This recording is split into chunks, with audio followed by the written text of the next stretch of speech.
कि कोई ऐसा बिजनेस करें जो गांव में सक्सेस हो, या फिर हम जैसे कि लेडीज़ डिपार्टमेंट में के लिए मैं कुछ आइडियल बन सकूं। मतलब अपने जो हस्बैंड छुट्टी आते थे उस टाइम हम फार्मों पे विजिट किया उनके साथ, फिर हमने अपने घर पे बैठ के अपने मैनेजमेंट कैसे क्या करें, बजट की तैयारी की, सब कुछ ऐसे किया और फिर हमने इसको चालू किया। लेकिन मैंने उनको विश्वास दिलाया कि एक बार आप मेरे पे 5 या 10 लाख रुपए खर्च कीजिए, मैं आपको डबल नहीं 3 या 4 गुना मुनाफा दूंगी आपको। एनिमल खुद ट्रेडर लेके जाते हैं अपने तो फार्म से। सेलिंग में अपने तो जी कोई समस्या नहीं आई है। आज से 15 दिन पहले हमने सेल किए थे 60 बच्चे, उसमें हमने 5-6 लाख रुपए प्रॉफिट आया हमारे। ऑल ओवर पूरे साल में ये मानो 18-20 लाख रुपए का प्रॉफिट हम मान के चलते हैं। दोस्तों, अगर आप पिग फार्मिंग शुरू करना चाहते हैं या करने की सोच रहे हैं तो आप हमारा व्हाट्सएप ग्रुप ज्वाइन कर सकते हैं, जिसमें हम आपको बताएंगे आप कैसे पिग फार्मिंग शुरू कर सकते हैं। इस ग्रुप के द्वारा आप अपने एनिमल खरीद और बेच दोनों सकते हैं। साथ ही अगर आपको कोई समस्या होती है तो भी इस ग्रुप के द्वारा उसका समाधान पा सकते हैं। तो अगर आप इस ग्रुप का मेंबर बनना चाहते हैं या फिर इसको ज्वाइन करना चाहते हैं तो साल का 500 रुपये दे के आप इस ग्रुप का हिस्सा बन सकते हैं। तो दोस्तों, आज हम लोग पहुंचे हुए हैं राजस्थान के झुंझुनू डिस्ट्रिक्ट में प्रियंका मैम के पिग फार्म पर। बेसिकली प्रियंका मैम का जो सफ़र रहा है, बहुत स्ट्रगल किया है उन्होंने। अगर एजुकेशन की बात करें तो एमएससी पास आउट है, उसके बाद भी गांव में रहकर ही खुद का बिजनेस यहाँ पे खड़ा किया और काफ़ी अच्छा इससे रेवेन्यू ले रही हैं। तो चलिए जानते हैं प्रियंका मैम के संघर्ष का पूरी जो कहानी है उनके बारे में और कैसे पिग फार्म को स्टार्ट किया, कैसे आप पिग फार्म शुरू कर सकते हैं और कितना मुनाफा प्रियंका मैम अभी ले रही हैं पिग फार्म से। मैम नमस्ते।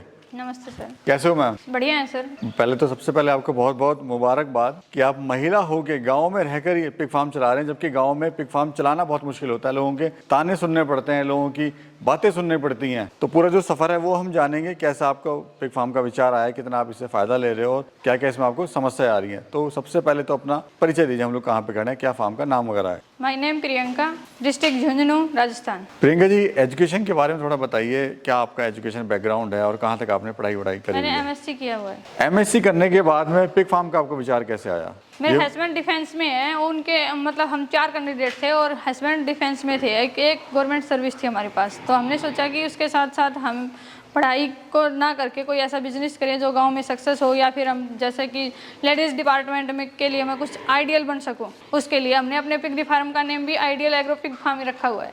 मैम, आपका जो सफर रहा है बड़ा चुनौतीपूर्ण रहा है जी। मतलब आप यहाँ पे आए शादी होने के बाद में, आपने बहुत कुछ सहा। यहाँ आपको जो कहते हैं कि थोड़ा जिम्मेदारियाँ थी वो भी आपने पूरी करी, एक तरह से बहुत टेंशन भी थी आपको, लेकिन फिर आपने काफ़ी बिजनेस अपने जो है ढूंढे, इसमें डेयरी फार्म भी ढूंढा, सब कुछ था। तो क्या स्ट्रगल रहा मैम, आपको क्या चीज़ थी जो पिग फार्म की तरफ खींचा और आपने पिग फार्म का चुनाव करा? देखिए सर, ऐसा ही था कि हमारे मतलब सर पे कुछ कर्ज भी था, कुछ जिम्मेदारियां भी थी, और हमें यह भी पता था कि अभी शादी होगी तो फैमिली बढ़ेगी, बच्चे भी होंगे कल को और भी ज़्यादा आगे चलती जाएगी लाइफ। तो उससे बाहर निकलने के लिए या फिर गांव में ही रह के कुछ बेटर करने के लिए, लोगों के लिए कुछ एग्जाम्पल बनने के लिए हमने ये अपना पिगरी फार्म स्टार्ट किया। इसके लिए हम शुरुआत मतलब अपने जो हस्बैंड छुट्टी आते थे उस टाइम हम फार्मों पे विजिट किया उनके साथ, फिर हमने अपने घर पे बैठ के अपने मैनेजमेंट कैसे क्या करें, बजट की तैयारी की, सब कुछ ऐसे किया और फिर हमने इसको चालू किया। लोगों के मैम ताने भी आपने सुने, गांव वालों ने काफ़ी कुछ कहा आप लोगों को? गांव वालों ने तो सर, मेरे हस्बैंड ने जब ये स्टार्ट किया हमने इधर, तो अब ऐसे ही बोले थे कि लेडीज़ है कैसे संभालेगी और कोई आपके घर में संभालने वाला है नहीं। लेकिन मैंने उनको विश्वास दिलाया कि एक बार आप मेरे पे 5 या 10 लाख रुपए खर्च कीजिए, मैं आपको डबल नहीं 3 या 4 गुना मुनाफा दूंगी आपको। तब उन्होंने ये स्टार्ट किया, हमने ये पिगरी फार्म स्टार्ट किया और अभी इसको मैं सक्सेसफुल तरीके से चला रही हूँ 1 साल से। तो यानी आपके जो हस्बैंड है वो डिफेंस में है, फौज में है, और ये जो चुनाव था इस बिजनेस का वो आपका था कि मैं इसको करूंगी? जी सर। मतलब ये आपके हस्बैंड की राय नहीं थी, आपकी राय थी? है नहीं, वो भी चाहते थे कि जैसे कि जब मेरी पार्टनर जो है वो मेरा मतलब हेल्प करे जॉब के साथ साथ, ऐसा कुछ वो भी करे, या तो पढ़ाई करके जॉब लगे या फिर कोई अपना बिजनेस करे, सपना तो उनका भी था। तो कितना समय मैम आपको हुआ है अभी इसको स्टार्ट करे हुए? हमको 14 जून को 1 साल हो गया इसको। कैसा लग रहा है अभी आपको काम ये? हमें तो अच्छा काम लग रहा है। और इससे पहले क्या बिजनेस था आपका, ये क्या करते थे आप इससे पहले? इससे पहले बस पढ़ाई की है सर, और उससे पहले फिर हमने ट्यूबवेल किया था, तो खेती की थी कुछ टाइम के लिए, उसमें हमने प्याज, मूंगफली, ये कपास की खेती भी की थी। उसमें इतना मुनाफा नहीं लगा और उसमें थोड़ा हार्ड वर्क भी ज़्यादा था, फिर हमने इसको चुना। तो कितने एनिमल से आपने शुरुआत करी थी? हमने 18 गिल्ट और 21 छोटे बच्चों से शुरुआत की। और खर्चा में उसमें कितना आया था आपको? इसमें कंस्ट्रक्शन में लगे हमारे 18 लाख रुपए, और टोटल एनिमल खरीदे थे हमने, उसके बाद 18 गिल्ट और भी 16 गिल्ट और भी खरीदी थी, तो हमने 10 लाख के एनिमल खरीदे थे। और जो आपने जब काम अपना स्टार्ट किया था तो आपने प्लानिंग क्या क्या करी थी, मतलब कितना कितना किस किस पे खर्च करना है, कैसे कैसे खर्च करना है, वो क्या प्लानिंग थी और तैयारियां आपने क्या क्या करी थी मैम? हमने सर तैयारी यही की थी, जैसे कि हम सोचे कि 18 गिल्ट है, उनसे स्टार्ट कर लिया हमने फार्म। तो हम अभी इतना बजट नहीं था, क्योंकि बजट इसमें ज़्यादा लगता है। तो हमने सोचा कि इनकी डिलीवरी लेंगे 2 या 3-4 बार, तो डिलीवरी लेंगे फिर अपना फार्म कंप्लीट हो जाएगा। और आप मैम कहाँ कहाँ गए घूमने, कितने कितने फार्मों पे आपने विजिट करा हमने जाके? अपने इधर आसपास महेंद्रगढ़ के आसपास 2-3 फार्म है, उन पे विजिट किया था। एक शांतौर में एक फार्म उन पे किया था, और राजगढ़ चूरू साइड में 10-12 फार्म विजिट किए थे। मतलब आपने काफ़ी पहले फार्म विजिट करे, उसके बाद आपने ये जी, पिग जी। फार्म करने का डिसीजन लिया। जी जी और सही तरीका भी यही है। जी। और ट्रेनिंग भी की थी अलवर 3 दिन के लिए। अभी मैम आप अपने एनिमल कहाँ सेल कर रहे हो? एनिमल खुद ट्रेडर लेके जाते हैं अपने तो फार्म से। कोई सेलिंग की कोई दिक्कत आ रही नहीं, है सेलिंग आपको? की अपने कोई समस्या नहीं है अभी। अभी रेट क्या चल रहा है अभी? अभी रेट 160-70 रुपये चल रहा है। और पहले क्या था? पहले 200-205 रुपये यानी अभी डाउन आ गया है। डाउन आ गया है। क्या रीज़न है मैम डाउन आने का? क्या बताएं जी, इसमें कुछ लोग ऐसे भी बोलते हैं कि जो ट्रेडर हैं यही है, जैसे कि असम नागालैंड में तो वही रेट चल रहा है जो पहले चल रहा था, लेकिन अभी ये ट्रेडर ही कर रहे हैं कुछ, तो कुछ ऐसे बोल रहे हैं। अभी क्या बता सकते हैं। मतलब फ्लक्चुएशन है वो हाँ, अप एंड डाउन। लेकिन अगर सही तरीके से देखें तो 160-70 में भी ऐसा नहीं है कि इसमें घाटा लगेगा। बाकी देखो 200 रुपये मिले और एक 160 या 170 मिले तो लॉस तो है ही। मैम सेलिंग में कोई समस्या आ रही है क्या इसमें? सेलिंग में अपने तो फार्म पे सर अभी तक कोई समस्या नहीं आई है। माल यहाँ से बिक जाता है माल आसानी यहाँ से फार्म से लोड हो जाता है। से? जी। अगर बात करें मैम, आपने लास्ट लॉट कब बेचा था, उसमें कितना आपको बेनिफिट हुआ? आज से 15 दिन पहले हमने सेल किए थे 60 बच्चों के 60 बच्चे, उसमें हमने 5-6 लाख रुपए प्रॉफिट आया हमारे। कैसा लग रहा है अभी? अच्छा फील हो रहा है हमें तो। मतलब मेहनत जो आपने करी है वो सक्सेस हाँ, हो रही है? हमारी मेहनत जो हम मतलब जितना सोचे थे हम उससे सही चल रहे हैं। तो प्रियंका जी, अगर प्रॉफिट की बात करें तो अभी आप इससे कितना प्रॉफिट ले रहे हैं? सर फिलहाल तो हम 18 से 20 लाख रुपए पूरे साल में कमा रहे हैं इससे, लेकिन मतलब हम अपने इस प्रॉफिट को फार्म में ही लगा रहे हैं। इसको हम चाह रहे हैं कि 1.5 या 2 साल में या 3 साल में 40-50 लाख रुपए करना चाह रहे हैं इसको। तो प्रियंका जी, अगर बात करें कोई फार्म अगर स्टार्ट करना चाहता है तो कैसे स्टार्ट कर सकता है?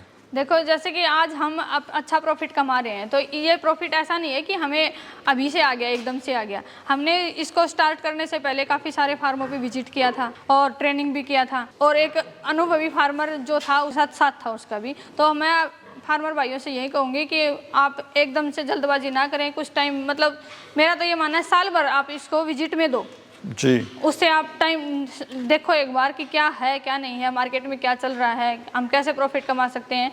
और मेरा सभी फार्मर भाइयों से हाथ जोड़ के निवेदन है कि जो भी फार्मर भाई मतलब साल 1.5 साल में अगर लखपति करोड़पति बनना चाहता है तो वो इस बिजनेस में ना आए।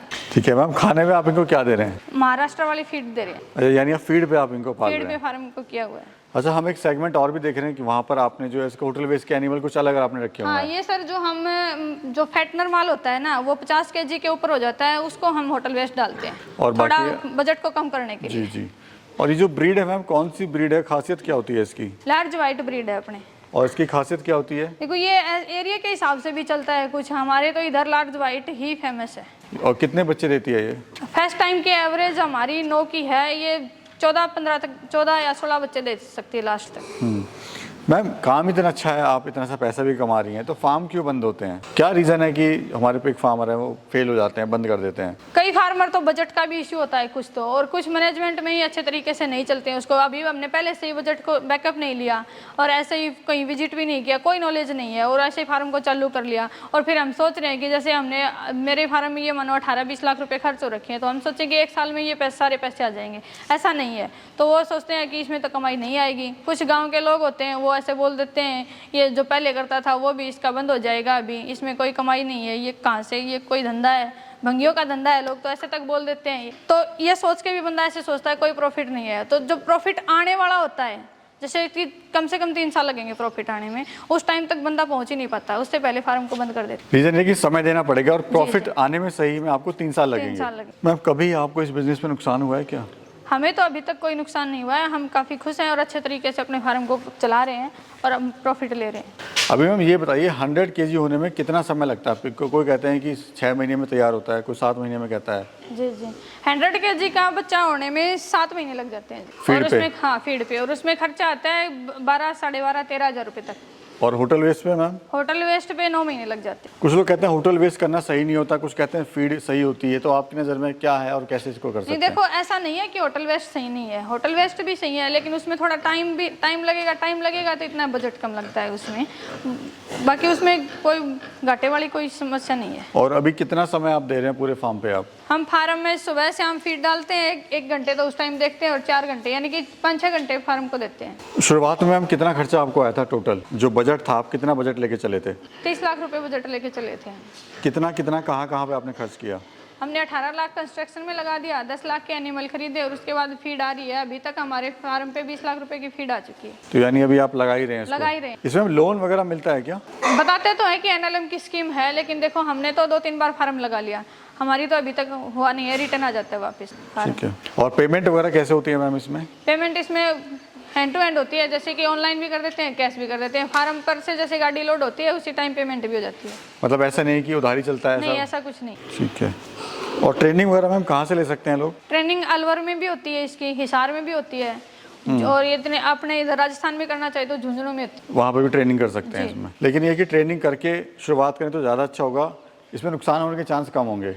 हाँ जी, ट्रेनिंग तो जरूरी है। और देखो जो जैसे कि अपने पास में कोई फार्म होना तो उस पर हम प्रैक्टिकल भी कर सकते हैं। जी जी। प्रियंका मैम, आपने तो गांव में रहकर बहुत अच्छा कदम उठाया और बहुत आपने साहसिक, कहते हैं कि इस तरह का काम करना हिम्मत चाहिए होती है, क्योंकि इसमें पैसा भी बहुत लगता है। आप ऐसी महिलाओं को क्या कहना चाहती हैं जो गाँव में बैठी हुई हैं और कहते हैं कि हमारा नसीब यही है, हम क्या करें, हम तो मतलब कुछ कर ही नहीं सकते हैं, तो उन लोगों को आप क्या कहना चाहते हैं? देखो, नसीब ये नहीं, नसीब का किसी को नहीं पता कि हमारे नसीब में क्या है क्या नहीं। नसीब हमें खुद बनाना पड़ता है, उसमें सपने होते हैं। अब मेरा सपना है कुछ बड़ा करने का, तो मेरा सपना है ये, इसको ना दूसरा कोई पूरा नहीं करेगा। अगर मेरे को मेरे सपने तक पहुंचना है, उसको पूरा करना है, तो मेरे को खुद को स्ट्रगल करना पड़ेगा, उसमें धंधे में उतरना पड़ेगा, सोचना पड़ेगा कि क्या किया जाए, वो सब है। और लेडीज ऐसे सोचती हैं कि मेरे घर वाला मेरा साथ देगा, मेरे पड़ोसी मेरे साथ देंगे, रिश्तेदार देंगे, कोई साथ नहीं देगा।